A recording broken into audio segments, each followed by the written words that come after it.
Hi there, my name's Colin and this is the Action Figure Resource video channel, the place for all your action figure news, reviews, tutorials and guides. Today I'm going to be taking a look at the G.I. Joe, a real American hero Wave 1 clutch figure. But before we get into the video, don't forget to subscribe below, smash that like button and click on the bell icon to be informed of all my future videos. When you click on the bell icon, make sure you select all in order to get notified whenever I have a new video. If you'd like to support this channel so that I can continue making videos like these by becoming a member of the best action figure guide on the internet. When you become a member, you'll get access to a database of more than 60,000 action figures, giving information on their release date, accessories, rarity and historical value. To see how to join, click here or see the description in the box below. Okay, so let's get on with today's video.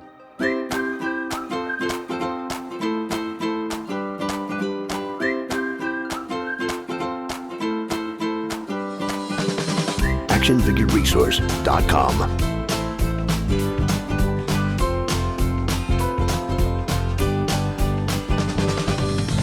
Yesterday's toys, today's treasures.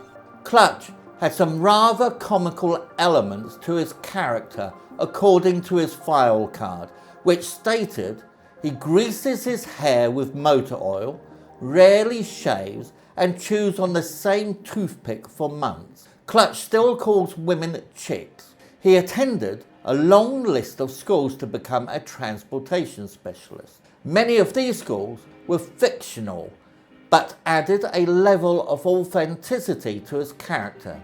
His full name was Lance J. Steinberg, and he was born in New Jersey, America.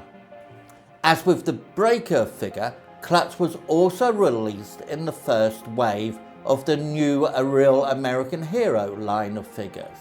And he also had no weapons, and the only accessory he came with was his removable helmet. Clutch wasn't packaged individually, but only came as an exclusive with the VAMP multi-purpose attack vehicle. The original version was released in 1982 and was often referred to as the straight-armed version, as the 1983 figure had added articulation just above the elbow. But in 1985, a totally revamped version was released. The VAMP was dark green and came with a swivel-mounted machine gun on the back and was loosely based on the Lamborghini Cheetah FMC XR311. The machine gun could be rotated a full 360 degrees and could also be swiveled up and down.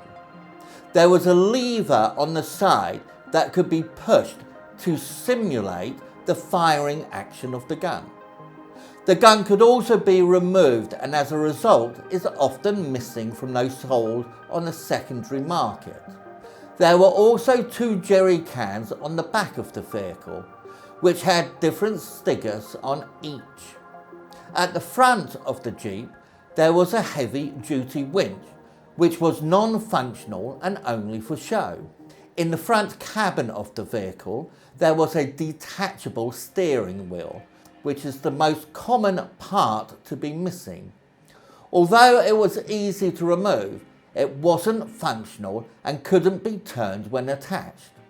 Replacement steering wheels are both difficult and expensive to find, so it's important to check this detail before buying any on the secondary market. The VAMP also had metal wheel axles that allowed the wheels to be turned easily and made it quite strong and sturdy. There was a tow bar at the back of the vehicle and there was a small moulded gun at the front, which again was non-functional and just for show. The inside of the vehicle has a nice detailing, but many of the other vehicles in the line had a lot more and better detailing than this one. The canopy roll bars were fairly weak and fragile and were easily broken. So this is something else to be aware of when buying on the secondary market. Clutch's head and arms were also used for breaker and rock and roll, and his waist piece was shared with 12 of the original 15 figures. His legs were also shared with breaker, grunt, hawk, rock and roll, short fuse, stalker, stealer, sap and tan grunt, but he had a unique body sculpt. The 1983 version had a swivel elbow joint added as well as a ball jointed neck. He also had an elastic jointed waist allowing some waist articulation and swivel jointed knees and hips. While researching the prices for this figure on eBay, I only found 2 samples of the figure that have been sold in the last year. So these values are my best estimates based on what other Wave 1 figures have sold for. Mint in the box, $70 to $80. Mint loose and complete, $20 to $40 for the vehicle and figure. Loose for between $5 to $10, the figure only, and for between $10 to $15 for the vehicle on its own. Please note that all prices mentioned in this video are for information purposes only and are not an offer or solicitation to buy any at this price. And if you would like to support this channel so I can continue making videos like this, don't forget to join the Action Figure Resource members site. Welcome to the best action figure guide in the world, the largest database of action figures on the internet with 60,000 plus individual vintage action figures listed, including Star Wars, G.I. Joe, Transformers, Teenage Ninja Mutant Turtles, and many, many more. Each toy listing has information on its release date, the manufacturer, product number, its rarity, and the historical value of the toy. To join, please check the link in the description box below. Don't forget to subscribe below, smash the like button, and click on the bell icon to be informed of any future videos.